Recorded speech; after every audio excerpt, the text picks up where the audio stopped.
Hi, just going to take a look at Overkill by Motörhead, the great Overkill. Before I start, just quickly, so I'm still having problems with this account Nana Nagasaki, thanks to YouTube's fantastic two-step verification system, which isn't at all just a grab to get your mobile phone number. Anyway, I can only access this account once every few days because it purely just locks me out. Anyway, so people are asking me questions and comments. Apologies, it takes me a few days to get back to you, but that's the reason why. But for now I can still get back in every few days. Anyway, right, that said, Overkill. So the song from the same titled album, which kind of broke Motörhead in '79, and it's held up as, especially for Filthy Phil's drums. I love the story, the backstory that Phil had he'd got the two bass drum kit, and to use his words, he said, I didn't want to be one of them wankers that had two bass drums and didn't use them, so he said he'd get into the rehearsal room early before Lemmy and Fast Eddie and practice, and that was just a beat he came up with to practice synchronizing his hands and his feet, you know, doing the double bass thing. Lemmy and Eddie turned up, thought, wow, what is this? And said, don't stop, keep going, as they set up their gear, and basically wrote this song Overkill on the spot. And what it's got is, it's got that usual, the Lemmy riff in E, but his approach note this time is a semitone rather than a usual tone like Ace of Spades. And this time it's a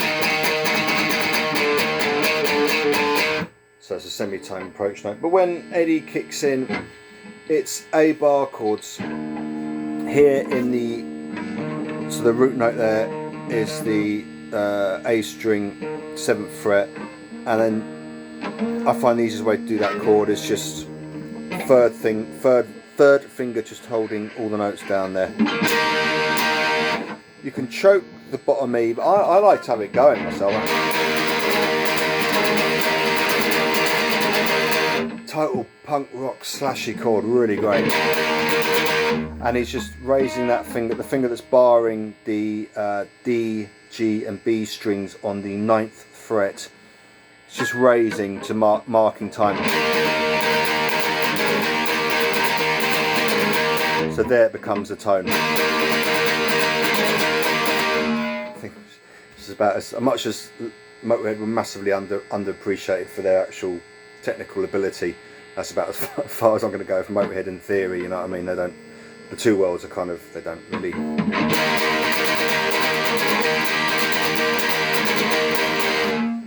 It's got the same thing when it goes up to the G. It's got exactly the same shift there as Ace of Spades, and Lemmy's kind of sadly towards the end of his life when he really wasn't very well. There's that YouTube clip where he mixes it.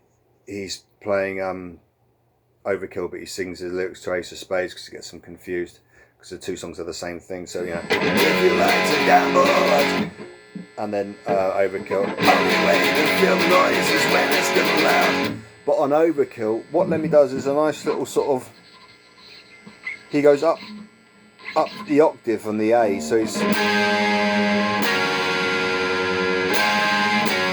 you can do it one of two ways. You can play the complete chord on the octave, 12th fret, first finger on the 12th fret, and again barring. You do that. It's a very quick. Way to feel noises when it's getting loud. So good I can't believe. Or what one thing is good, just to remove that note and just that. Slightly more, I don't know what, slashy, I don't know what. Or anyway. I suppose that one gives it a fuller sound.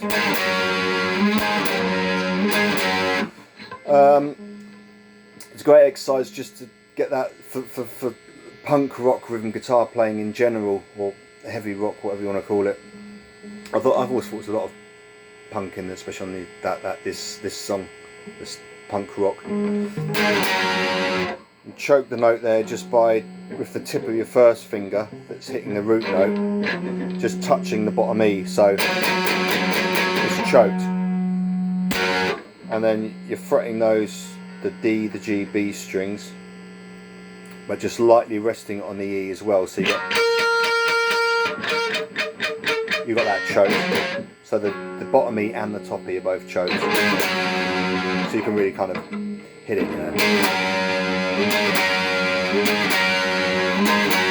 And we've got that, don't sweat it, don't sweat it. Love it.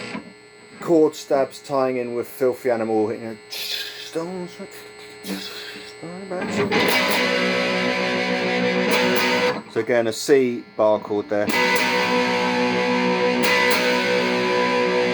I mean, that's how I sort of play, but equally almost quite slightly unusually, Eddie used a lot of open chords, even in sort of heavy rock or metal, or whatever you want to call it. So he might just do the C chord. Oswald gives it that nice. I mean, I'm just a big fan anyway of the A bar chord. So C shape there. And he's not overplaying it because Lemmy's holding it. Lemmy's locked in with the double bass drum, so it's a very fast. Don't sweat it, get it back to you. It's all that going on.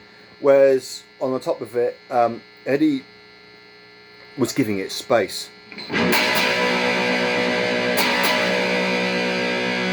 But I was thinking of it like skating over the top of it in places, and then, as I'll show in a second, just crashing back in with it.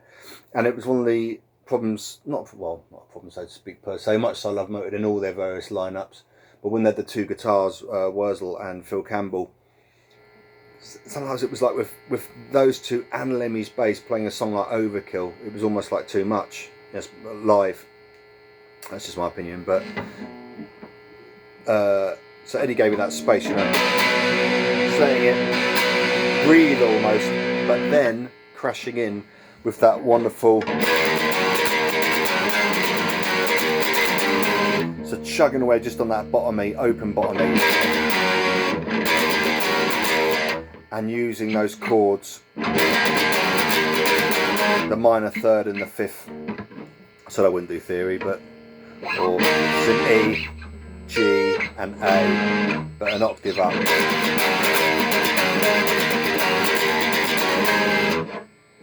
Eddie did like those chords. He mixed them up, and the very first song Motörhead ever, I mean this is Overkill, but the very first song Motörhead ever wrote, you know, White Line Fever.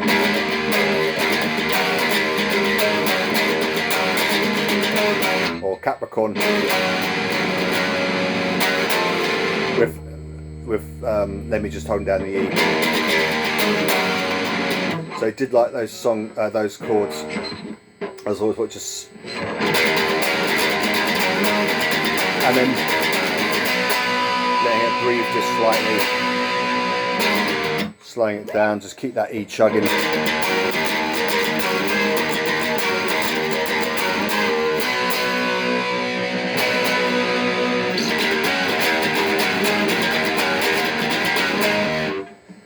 Now here, when I see it covered by guitarists covering it on the YouTube channel, there's an excellent site. The guy, excuse me, he does loads of songs. He never shows his face. Just fantastic. He does all the solos perfect and stuff. He looks to me like he's doing an F shape, that sort of thing.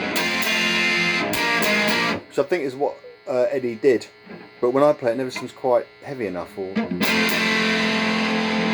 just a standard F shape, slid up, and then instead of doing the full, it's just the A bar chords would be a B there. He's just knocking off the root notes, Eddie, and then so overkill. Overkill! Overkill! And it resolves on the D, and then back into the E bar chord slasher fest.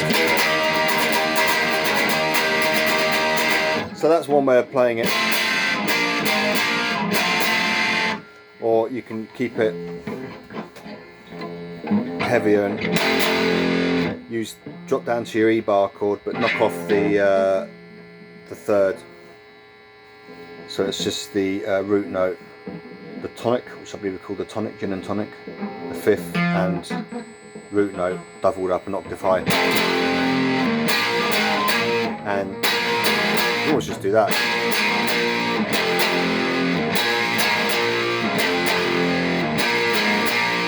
There's two ways they're doing it.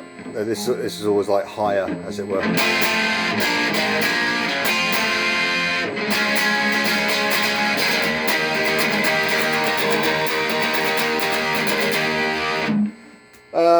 Gee, 10 minutes already. The solo section is just A.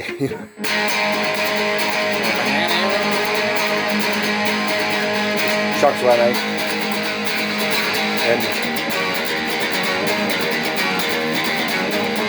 Then back to the all your body's made to move, get in your guts.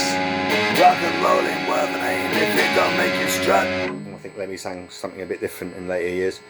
And then it's got that the stop start thing a few times. So I think it plays basically these chords E, D, C. I'll just play the rhythm there. I'm not going to the lead because he does that. Eddie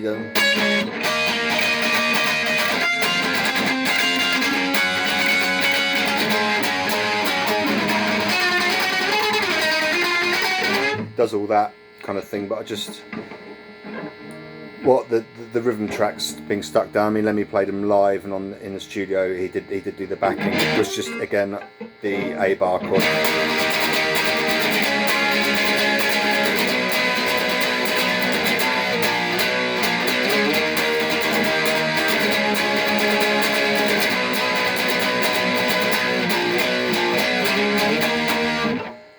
So I think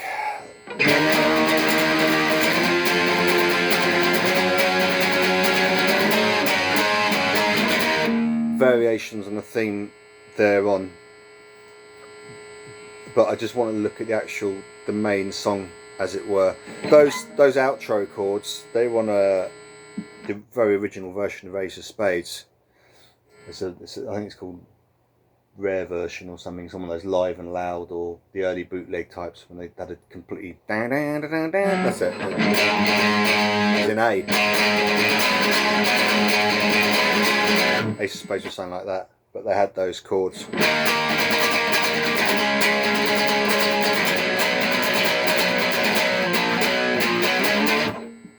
And then he said when they're writing Overkill, they took that part and stuck onto Overkill. They did it once, and then they were like, yeah, that was great. Let's do it again. So Phil will come back in with the beat for like the third time, and right towards when Lemmy passed, when they were going live right till Lemmy's passing, it was the ultimate closing song, and Lemmy would get up his bass and do all that, straff the audience and that, because he just, I think Phil the second time round he didn't do any lead. He just hit the chords. I remember seeing them live, and that was in like '95. First time I ever saw Motörhead, and that really struck me because I used to love Eddie's solo. Because Lemmy goes up.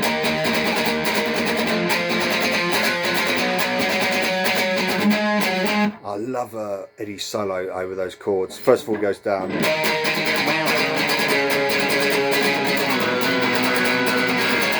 But then he goes.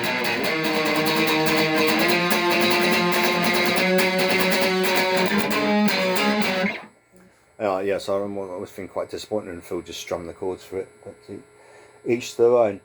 So that was Overkill by Motörhead. Apologies as always, I don't have the decent cameras. I try and do that to show what I'm doing. But as always, any question, well, when YouTube lets me actually look at my account, any questions on that, or anything anyone wants me to look at that I think I'm able to do so, then gives me ideas as well. So I think that's it. So yeah, any comments, questions, or otherwise, just hit me up in the comment section. Alright, cheers.